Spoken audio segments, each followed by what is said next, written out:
Hello everybody, welcome back to Nirvila classes. I am Ravikant Jaiswal. आज हम लोग डिस्कस करेंगे सेक्शन 437 ऑफ सीआरपीसी, जो डील करता है proviso as to bail and bonds. Chapter 33 section 437। आप लोग देख रहे होंगे हमारे हाथ में एक गन है। तो गन से किस तरह का क्राइम होता है? गन से जब भी क्राइम करते हैं हम लोग, तो वो जो क्राइम का नेचर होता है वह संज्ञेय होता है। क्या होता है? कॉग्निजेबल होता है। सपोज मैं यहाँ पे यहीं से आपको शूट कर दूं तो ये क्या होगा? 302 का केस बन जाएगा और ये कॉग्निजेबल ऑफेंस होगा। तो कॉग्निजेबल ऑफेंस होगा तो मुझे जमानत मिलेगी कि नहीं मिलेगी, वही डिस्कस करेंगे हम लोग आज इस सेक्शन में 437 में। इसके पहले हम लोगों ने डिस्कस किया था कि 436 में हम लोगों ने क्या डिस्कस किया था कि बेलेबल ऑफेंस में जमानत कैसे मिलेगा। तो बेलेबल ऑफेंस में क्या वर्ड यूज हुआ था? सेल। बेलेबल ऑफेंस में ये सेल वर्ड यूज हुआ था। क्यों वर्ड हुआ था? क्योंकि इसमें मिलेगा ही, क्योंकि इसमें प्रोविजन है। देखिए यहाँ पे एक स्माइली फेस बनाया हूं मैं कि इसमें बेल आपको मिलेगा, क्योंकि यहाँ पे सेल वर्ड यूज हुआ है और इट्स योर राइट। यह आपका राइट है, ये आपका अधिकार है। लेकिन 437 right now we are discussing about 437, मतलब क्या ऐसे केस में हमें बेल मिलेगा जो नॉन बेलेबल हो? तो नॉन बेलेबल ऑफेंस में हमें बेल मिलेगा कि नहीं मिलेगा? इसका फेस देख के आप बता सकते हैं कि यहाँ पे लिखा हुआ है मे ग्रांट। मे ग्रांट मतलब मिल भी सकता है और नहीं भी मिल सकता है। अगर मिलता है तो उसके क्या क्या सर्कमस्टेंसेस होते हैं, लिखा गया है कि कब मिलेगा। It's depend on discrimination of court and your previous criminal history and record. आपका जो भी प्रीवियस में आपने जो भी क्राइम किया है, जो भी हिस्ट्री है आपका रिकॉर्ड का, उसको देखकर उसको एनालिसिस करके कोर्ट आपको बेल दे सकता है। तो दो चीज क्लियर है, बेलेबल ऑफेंस में बेल लेना आपका राइट्स है। नॉन बेलेबल ऑफेंस में बेल मिलेगा, डिपेंड करता है कोर्ट के डिस्क्रिमिनेशन पावर पर, क्योंकि यहाँ पे मे वर्ड यूज हुआ है। अब देखिए सब सेक्शन 1 में यही बताया गया है, बेल में बी रिलीज। बेल आपको मिल सकता है किस केस में? नॉन बेलेबल ऑफेंस में। मतलब कोई आप ऐसा क्राइम कर देते हैं, किसी को ले आकर आप गन शूट कर देते हैं, हत्या कर देते हैं, मर्डर कर देते हैं ना, और भी बहुत ऐसे कॉग्निजेबल ऑफेंस कर देते हैं कि वहां पे आपको क्या होता है, वहां पे जो प्रोविजन है वो नॉन बेलेबल ऑफेंस का है। लेकिन उस केस में भी आपको बेल मिल सकता है। कब मिल सकता है? कोर्ट के डिस्क्रिमिनेशन पावर पर। अब ये कोर्ट का डिस्क्रिमिनेशन पावर क्या है? अब कोर्ट का डिस्क्रिमिनेशन पावर मतलब उसके विवेक पे अगर छोड़ दिया जाए तो इसका मतलब ये थोड़ी है कि वो मनमानी करे। उसका मन है कि नहीं, हाँ इनको बेल देते हैं, इनको दे देना चाहिए, बहुत अच्छे लग रहे हैं, इनको नहीं देना चाहिए, ये अच्छे नहीं लग रहे हैं। तो इस तरह से वो अपनी मनमानी नहीं कर सकते हैं। कोर्ट अपनी मनमानी इस तरीके से नहीं कर सकता है। उसके लिए भी लॉ बनाए हैं कि डिस्क्रिमिनेशन पावर किस बेस पे लीड करेगा। डिस्क्रिमिनेशन पावर के समय हम जब उसको यूज कर रहे हैं तो क्या क्या फैक्ट, क्या क्या एलिमेंट्स, क्या क्या उस एक्यूज्ड का प्रीवियस रिकॉर्ड, हिस्ट्री हम लोग देखेंगे, ऑब्जर्व करेंगे, तभी जाके हम उसको बेल देंगे। अपने मनमानी यहाँ पे हम लोग नहीं कर सकते। और भी देखिए इसमें क्या बताया गया है कि हाई कोर्ट और सेशन कोर्ट को छोड़कर हम बेल की बात कर रहे हैं। हाई कोर्ट और सेशन कोर्ट को छोड़कर, इसके अलावा जहां पे भी वो अपीयर होते हैं और बेल की वो डिमांड करते हैं, तो उस कंडीशन में कोर्ट रिलीज करेगा या फिर नहीं भी रिलीज कर सकता है। अब उसके क्या है, उसके डिस्क्रिमिनेशन पावर क्या क्या है और किस किस बेस पे वो बेल दे सकता है, इसको हम लोग आगे डिस्कस करेंगे। अब देखिए सब सेक्शन 1 में कुछ एक्सेप्शंस है। इसमें 2 पॉइंट है। अगर वो 2 पॉइंट यहाँ पे एप्लीकेबल हो जाते हैं, वो ये 2 पॉइंट वहां पे सेट हो जाते हैं, एप्लीकेबल हो जाते हैं, तो यहाँ पे क्या होगा, यहाँ पे बेल को रिफ्यूज कर दिया जाएगा। ठीक है, बेल को यहाँ पे रिफ्यूज किया जा सकता है। 2 पॉइंट है यहाँ पे। क्या क्या पॉइंट है देखिए, अगर ये 2 पॉइंट फुलफिल नहीं होता है तो उसको बेल मिल जाएगा। अगर ये 2 पॉइंट फुलफिल हो जाता है तो बेल नहीं मिलेगा। देखिए फर्स्ट पॉइंट क्या करता है, फर्स्ट पॉइंट बोलता है कि अगर जो व्यक्ति बेल के लिए अप्लाई कर रहा है, अगर उसके ऊपर जो चार्जेस लगे हैं उस चार्जेस पे लगने वाले जो पनिशमेंट है वो या तो कैपिटल पनिशमेंट है मतलब मृत्यु दंड है, या फिर लाइफ टाइम इम्प्रिजनमेंट है मतलब हमेशा के लिए जेल है, तो ऐसे कंडीशन में उस व्यक्ति को बेल मिलेगा? नहीं मिलेगा, उसको जेल जाना होगा, उसका बेल एप्लीकेशन रिजेक्ट कर दिया जाएगा, रिफ्यूज कर दिया जाएगा। अब देखिए सेकेंड पॉइंट क्या करता है, इस कंडीशन में भी बेल नहीं मिलेगा। कब नहीं मिलेगा? अगर उसके इन प्रीवियस ऑलरेडी पनिश्ड, अगर वो प्रीवियस पहले जो है ऑलरेडी पनिश्ड हो चुका है लाइफ टाइम इम्प्रिजनमेंट या फिर कोई भी ऐसे क्राइम के लिए जिसमें जो सजा का प्रावधान है या तो वो लाइफ टाइम का है या फिर 7 ईयर का है या फिर मोर देन 7 ईयर का सजा का प्रावधान किया गया है। अगर वो कोई ऐसा क्राइम में ऑलरेडी पहले से ही पनिश्ड हो चुका है तो ऐसे कंडीशन में भी उसका जो है बेल एप्लीकेशन रिजेक्ट कर दिया जाएगा। और भी एक इसमें कंडीशन बनता है, इसमें बताया है कि अगर प्रीवियस ईयर में 2 या 2 से अधिक अवसर पर उसने कोई ऐसा क्राइम किया है जिसमें जो सजा का प्रावधान है वो 3 ईयर का है या फिर उससे ज्यादा है but not more than 7 year, मतलब 7 ईयर के कम का है, तो यहाँ पे भी उसको बेल नहीं दी जाएगी। तो ये कंडीशन आप दिमाग में बैठा लीजिए। पहला कंडीशन है अगर उसने जो क्राइम किया है, उसने कोई भी ऐसा क्राइम किया है जिसमें कैपिटल पनिशमेंट है, मतलब मृत्यु दंड दिया जाएगा या फिर लाइफ टाइम इम्प्रिजनमेंट है,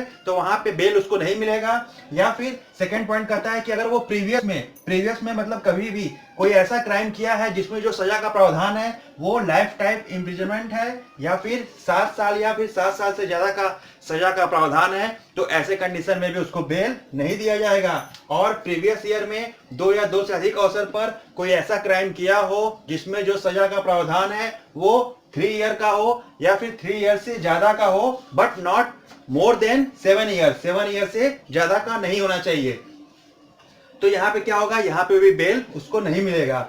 इसमें देखिए इस कंडीशन के फुलफिल होने पर बेल नहीं मिलेगा, लेकिन इस कंडीशन में भी बेल मिल सकता है। हाँ, आपको जानकर आश्चर्य होगा कि अगर ये कंडीशन फुलफिल हो जा रहा है, उसका बेल एप्लीकेशन रिजेक्ट हो जा रहा है, लेकिन इसमें एक प्रोविजो ऐड है, इसी सेक्शन के अंतर्गत आगे पॉइंट पढ़ेंगे तो उसमें लिखा गया है कि इस कंडीशन में भी आपको बेल मिल सकता है। कब मिल सकता है बेल आपको मिल सकता है क्योंकि यहाँ पे प्रोविजन यह कहता है कि अगर आपकी उम्र लेस देन 16 ईयर है, अगर आप 16 साल से कम उम्र के हैं या फिर आप ओल्ड एज है, काफी बूढ़े हो चुके हैं, या फिर आप वोमेन हैं और या फिर आपको कोई बड़ी बीमारी से आप ग्रस्त हैं, आप उसका दवा लेके चल रहे हैं, आपको कोई बहुत ही गंभीर बीमारी हुई है, तो ऐसे कंडीशन में क्या होता है, ऐसे कंडीशन में कोर्ट आपका बेल ग्रांट कर सकता है, दे सकता है। या फिर जस्ट एंड रीजनेबल, मतलब कोई उनको ऐसा, इसके अलावा भी अगर कोई उनको ऐसा ग्राउंड दिखता है, कोई ऐसा बेस दिखता है जिस बेस पे उनको लगता है कि नहीं इस पर्सन को बेल दे देना चाहिए, लेकिन उसके लिए उनको सॉलिड रीजन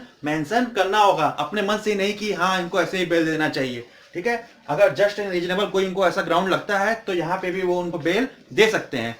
और देखिए कोर्ट कभी उनके बेल को इस तरह से नहीं रोक सकती कि नहीं यह व्यक्ति को नहीं बेल देना चाहिए, यह व्यक्ति यहाँ पे रहेगा, कस्टडी में रहेगा, पुलिस की कस्टडी में रहेगा, कोई भी विटनेस आएगा तो इसको इससे हम लोग पहचानवाएंगे, इसको रिकॉग्नाइज करवाएंगे, कोई भी एविडेंस लेके आएगा तो हम लोग इसको इंटरेक्ट करेंगे, इसको हम लोग क्रॉस वेरीफाई करेंगे। इस पर्पज के लिए इस तरह का मतलब फैक्ट बताकर कोर्ट इनको अपने पास डिटेन नहीं कर सकता। क्यों नहीं कर सकता? क्योंकि अभी उनके ऊपर ट्रायल चल रहा है, इसीलिए कोर्ट इन सब परिस्थितियों को देखते हुए बेल देगा। अगर परिस्थिति ऐसी नहीं होती है तो बेल नहीं देगा।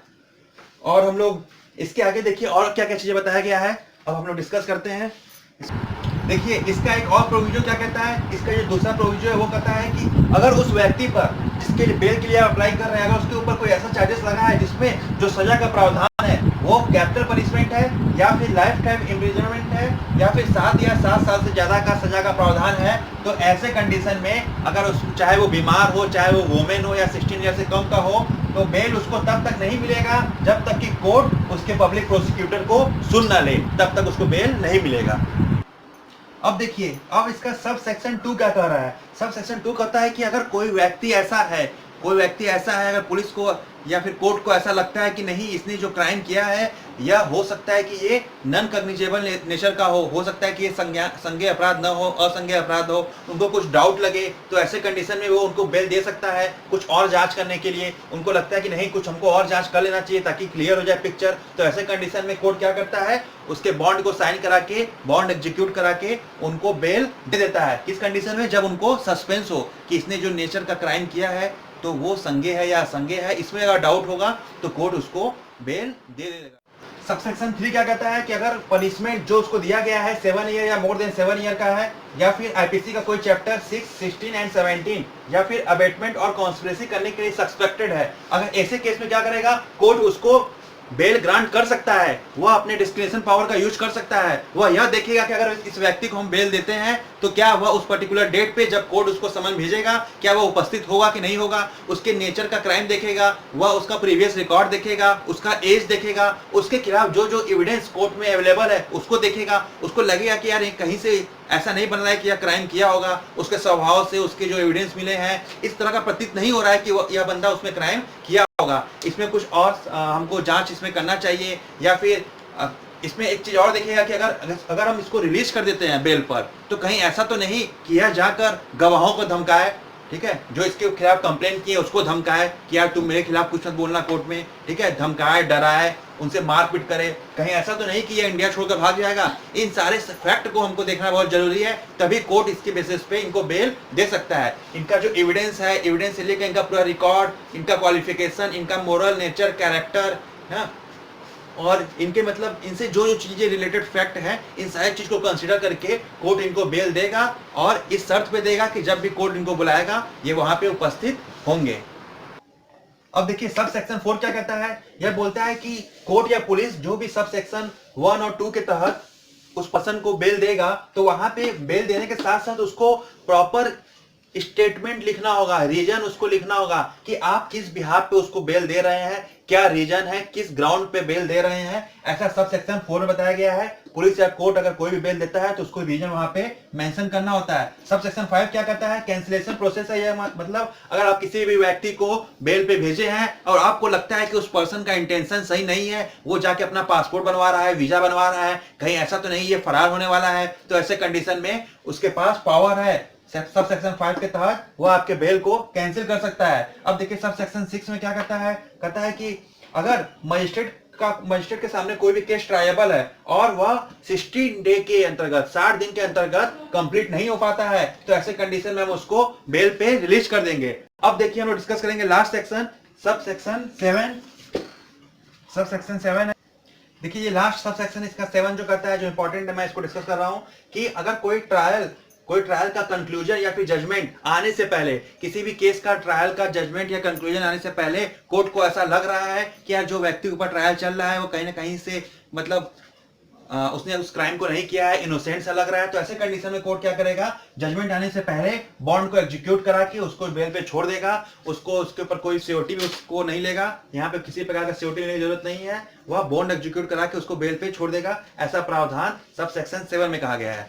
तो ये था आपका 437। आई थिंक आपको पूरे अच्छे तरीके से समझ में आ गया होगा। इसके साथ ही साथ मैं इस वीडियो के लिंक में इंस्टाग्राम का लिंक को मेंशन कर दिया है हम लोगों ने, और कॉल मी फॉर एप्स का भी लिंक है, अगर आप बात करना चाहते हैं तो बात भी कर सकते हैं। इसके साथ ही साथ अलग अलग जो चैप्टर हैं उनके लिंक यहाँ पे एक सीक्वेंस में डाल दिया गया है प्लेलिस्ट के साथ, आप वहां पे जाके क्लिक करके पर्टिकुलर उस सब्जेक्ट के लिंक पे जाके अपने वीडियो को देख सकते हैं। और हमारे चैनल को अगर आप सब्सक्राइब नहीं किए हैं, न्यू चैनल को व्यू कर रहे हैं, तो आप तुरंत चैनल को सब्सक्राइब कर लें और बेल आइकन को प्रेस कर लें ताकि हमारा जो भी अपकमिंग वीडियो है वो आप तक पहुंच सके। Thank you.